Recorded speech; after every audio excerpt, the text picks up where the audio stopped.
know you're busy.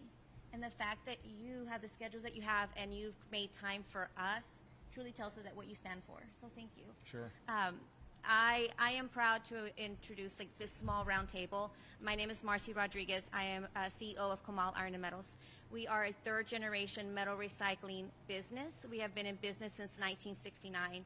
A brief history of us. My father-in-law's father, Pascual, started this business in 69. When he passed away suddenly, my father-in-law, Johnny, was 18, and his mom turned to him and asked, will you take care of this business? And at that point, not only did he become the breadwinner for his family, he also became the head of a business. You fast forward, and when my mother-in-law passed away in '05, history repeated itself. And he turned to both my husband, Roger, and my brother-in-law, Johnny, and said, do you want this business? And so because we have so many issues as small businesses, we are grateful that we have people like you who support us, who understand that we have a lot more problems than the bigger business because we are self-learning. And so in this table of New Braunfels, we have a lot of people that are second and third generation. And just thank you. Thank you, Governor, for what you do. Sure. Thank you so much. Well, thank you, Marcy. And my name is Annie Spillman, and I'm the state director for NFIB in Texas. Excuse me. We're a small business organization. They're And it happens now. attracted to beauty, right, and intelligence. We're a small business organization in our nation's capital and then in all of our state capitals. And I just think, did you just hear what Marcy said? She's thanking us. That's the epitome of a small business owner, working their tail off. We should be thanking you. You're the backbone of this economy. You've got multiple generations in here. You've got your kids, your employees, which I always say to these workers, they're not employees. These people are family. True family, and it's what it is. And these people run the state of Texas. We shouldn't be running them or telling them how to run their business. And that's why we appreciate leaders like Senator Campbell and Governor Greg Abbott, who I'd like to say that NFIB today came out and announced our endorsement for his race again. That's great. Thank you. Well, and it's not because you have not proven yourself. I mean, we don't just hand out endorsements. Our NFIB Texas PAC is comprised of all small business owners from around this state. They tell us what to do, and they tell us who they want to endorse. And so when you have people like this replenishing the UI Trust Fund so that their UI rates don't go up, so they can still employ people and give raises and hire more people and give benefits, then you're doing your job. And there were a lot of other things that you've done throughout your terms that we appreciate, and he's promised to continue to look after our nearly, 5 million small businesses in the state, or that's how many people they employ, 3 million businesses in the state. But it's not anything that's handed out lightly, so we thank you for what you do. And honestly, truly, thank you to everybody in this room for keeping your business open for all these years and keeping, food on the table for all these people here. And resilience. Just want to leave you with that, resilience. That's what these folks have, so thank you. Well, thank you, Annie, and thank you to FIB for your endorsement. It means a lot to me because your endorsement truly represents the hardworking men and women of this entire state. And I know what they go through to put food on the table and closing the backs of their kids. And it's by starting a job and creating a business. And I know that those are the people that you work with every day. And so I'm very proud of the endorsement. Senator Campbell, it's great to be in your district and back with you again. But Marcy, I really want to talk about you and your entire family. You all are a quintessential entrepreneurial family, and that is quintessential Texan. Texas is the premier entrepreneurial state in the United States, and it's because of people like you who make it that way. It's a work ethic. It's an inspiration. It's a perspiration. They may not have started with a lot, but they've made a whole lot because of the efforts they put into their business, because they had a dream and they were able to achieve their dream. That's what Texas is all about. Texas is the #1 state in America for opportunity. And it's opportunities like what the Rodriguez family has been able to tap into so that they can provide more for their family, but also grow a job and provide jobs to others in their entire community. And so I'm very, very proud of what you all have done and the way that you represent the business community as well as the state of Texas. So with what they have done here at this company, they are now part of the Texas economic juggernaut. Texas, ever since I have been governor, has been ranked by CEOs as the #1 state in America for doing business. We've been ranked #1 for economic development. You look at national champions in different categories in different ways. Ever since I've been governor, Texas has been the national champion in the United States of America for economic development, which means bringing in more businesses as well as expanding businesses that are already here. We also, for the first time this past May, became ranked #1 in the United States for being home of more headquarters of Fortune 500 companies than any other state in the country. Think about that for a second.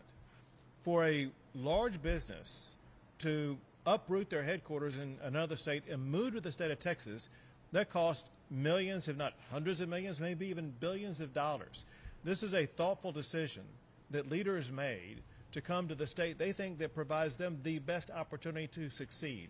And there is no state that provides a better opportunity to succeed than the state of Texas.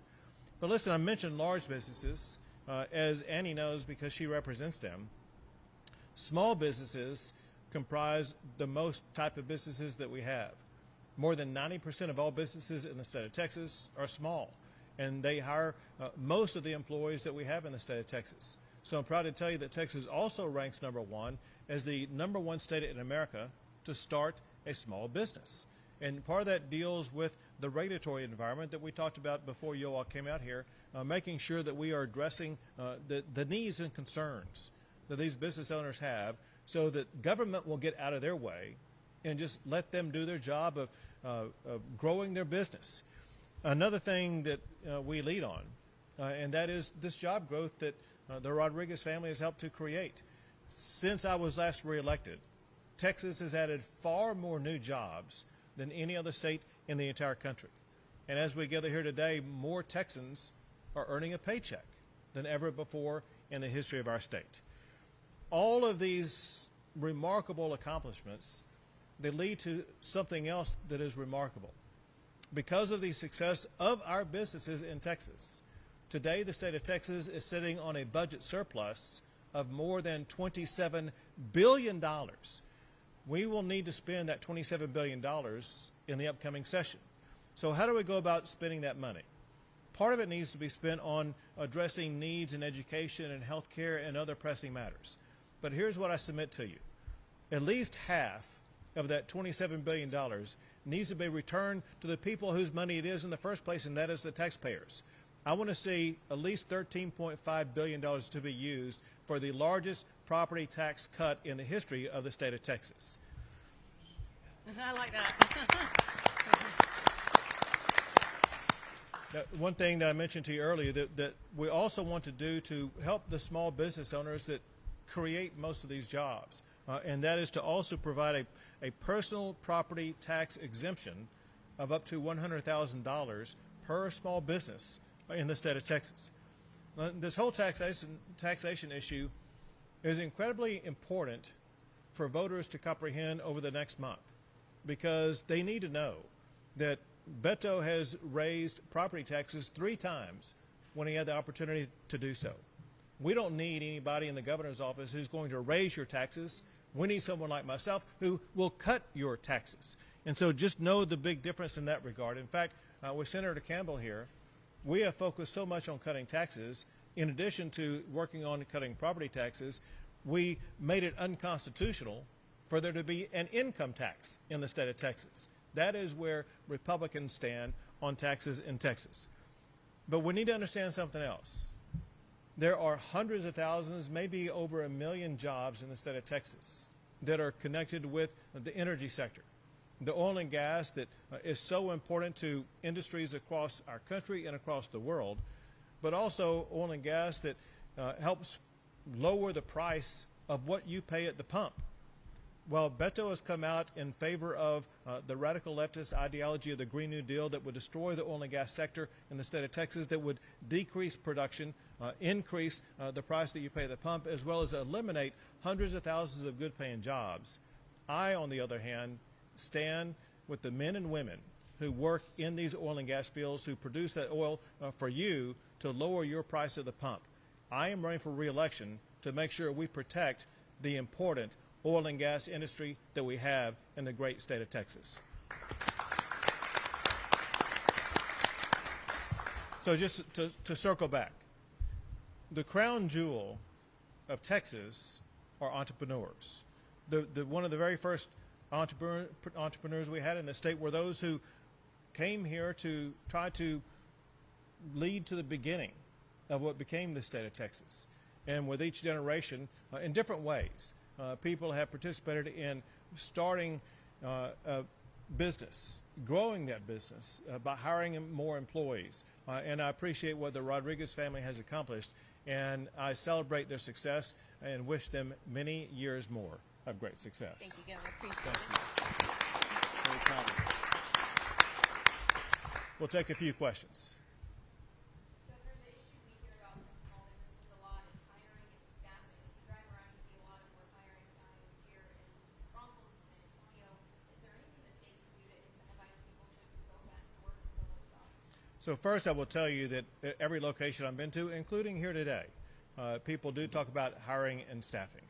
And we need to remember one reason for that, and that's because of the Biden bucks that were poured out to people where people didn't have to go get a job, and they had all their bills taken care of by government relief that said, well, you didn't have to pay your bills. And so when you have literally millions of people getting money from the federal government and not having to pay your bills anymore, you have employers like this having to compete with the federal government for those employees. And that was completely wrong to begin with.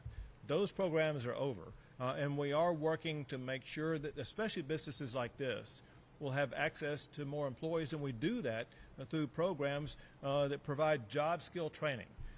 There are job skill training programs as well as apprenticeship programs in industries just like this that will get workers up and running. I'll give you a very quick story about an African-American woman that I met in the Houston area who was actually homeless. And just after a few years of going through a job training program and working on the job, she went from being homeless to being a homeowner. And I asked her how much she was making, and she said what she was making. Mm-hmm. And I said, so a few years ago, you were homeless. Today, you're making more than the governor of Texas. That's the value of these job training programs that we're working on as we speak.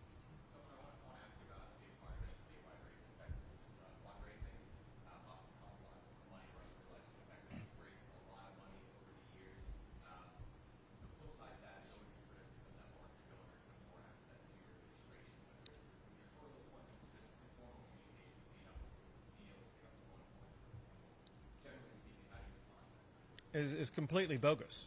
For one example, by far most of the people that I point to positions have never given me a penny.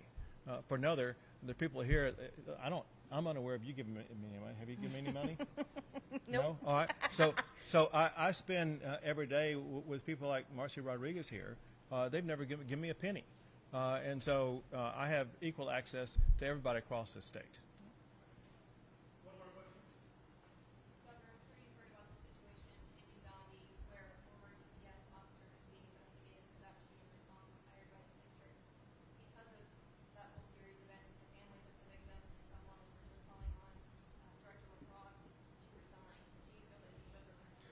Well, so to be clear, and I have here the letter that DPS sent to the school district. So at the time the school district hired that former DPS officer, for one, that officer was no longer a part of DPS.